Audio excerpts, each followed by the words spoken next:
क्या आपको कभी ऐसा लगा है कि आप सुबह उठ तो रहे हैं लेकिन एक्साइटमेंट के साथ नहीं?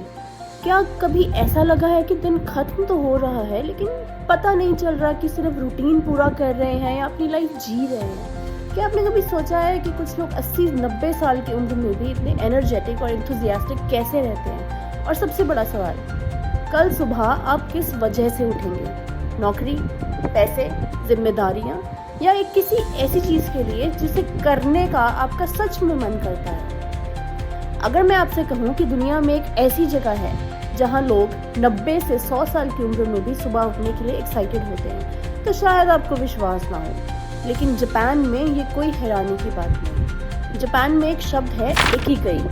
इसका मतलब है a reason to wake up in the morning, सुबह उठने की एक वजह। और नहीं, ये कोई मोटिवेशनल कोट नहीं है, ना ही ये कोई सक्सेस फॉर्मूला है। ये एक बहुत सिंपल सा सवाल है कि ऐसी कौन सी चीज़ है जिसके लिए आप सुबह खुशी खुशी उठेंगे। और शायद ये वही सवाल है जिसे हम पूछना भूल गए हैं। बचपन में तो हमें अलार्म की ज़रूरत नहीं पड़ती थी, हम खुद उठ जाते थे क्योंकि एक्साइटमेंट थी, स्कूल के लिए, दोस्तों के लिए, खेलने के लिए, कुछ नया सीखने के लिए। और फिर धीरे धीरे एक्साइटमेंट की जगह डेडलाइंस ने ले ली, क्यूरियोसिटी की जगह रिस्पॉन्सिबिलिटीज ने ले ली, और पता ही नहीं चला कि कब हम जीना छोड़कर सिर्फ मैनेज करना शुरू कर दिया।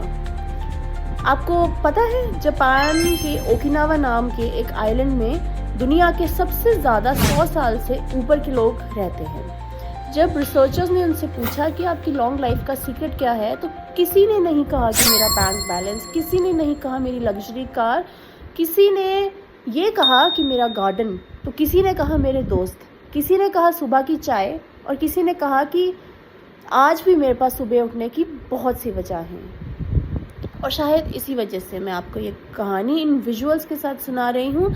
जो दृश्य आप देख रहे हैं ये चंडीगढ़ के जापानीज़ गार्डन के हैं, और शायद इकिगाई को समझाने के लिए इससे बेहतर जगह नहीं हो सकती थी, क्योंकि जापानी कल्चर में गार्डन सिर्फ घूमने के लिए नहीं होते, आपको स्लो होने की ये परमिशन देते हैं, आपको याद दिलाते हैं कि ज़िंदगी कोई रेस नहीं है।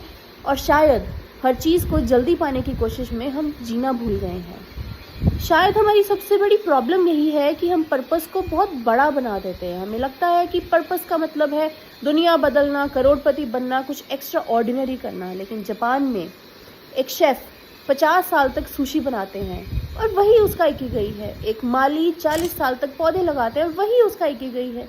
एक टीचर बच्चों को पढ़ाता है और वही उसका इकिगाई है। शायद पर्पस कोई बहुत बड़ी चीज़ नहीं है, शायद पर्पस वही है जिसके लिए आपका कल का दिन, आपका कल क्यों उठेंगे, आप इस सवाल का जवाब देंगे तो वही आपका पर्पस है। तो आज रात सोने से पहले खुद से सिर्फ एक सवाल पूछिए कि अगर आपकी सैलरी वही रहे, आपका घर वही रहे, आपकी जॉब वही रहे, तो ऐसी कौन सी चीज़ है जिसके लिए आप फिर भी खुशी खुशी सुबह उठेंगे? क्योंकि शायद वही आपका इकिगाई है। और शायद ज़िंदगी का मतलब दुनिया से आगे निकलना नहीं है, ज़िंदगी का मतलब है हर सुबह उठने की एक वजह होना। तो बताइए, आपका इकिगाई क्या है?